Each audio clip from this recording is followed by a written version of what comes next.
I Real Relief der udvikler vi livsforbedrende produkter, innovative, bæredygtige løsninger, primært udviklet til at gøre en forskel for folk i det globale syd. Real Reliefs produktkatalog ligger helt klart op til, at vi er en forretning, som beskæftiger sig med den humanitære sektor. Og specielt vores kerneprodukter, som vi kalder de produkter, vi selv har udviklet, henvender sig til området for menstruationshygiejne. I de seneste år har vi været udfordret, fordi en hel del af de budgetter, som tidligere er gået til udviklingsprojekter i det globale syd, er blevet omallokeret til verdens brændpunkter. Og derfor har vi været nødsaget til at kigge på og skabe nye forretningsmodeller og muligheder, som kan sikre, at Real Relief fremad også kan køre en fornuftig forretning.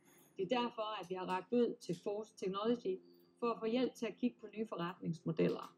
Og det har været en kæmpe hjælp at have dem siddende som vores eksterne advisory board og guide os igennem processer for at komme frem til en forretningsmodel, som vi er ret sikre på vil gøre Real Relief til en sundere forretning i fremtiden.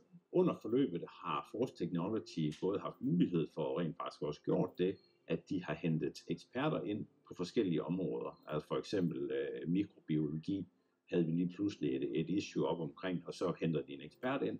Så havde vi et problemstilling omkring livscyklesanalyser, og straks havde vi en, som vi kunne henvende os til i deres ekspertgruppe.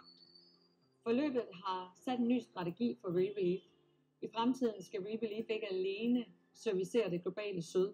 I fremtiden skal Real Relief ud med vores innovative, bæredygtige produkter til et dansk marked, til et europæisk marked, til et marked, hvor der også er brug for gode løsninger. Vi vil helt sikkert anbefale Force Technology og modstandsdygtigt forløbet til andre virksomheder. Det har givet os modet og rummet til at arbejde strategisk med implementering af en ny forretningsmodel.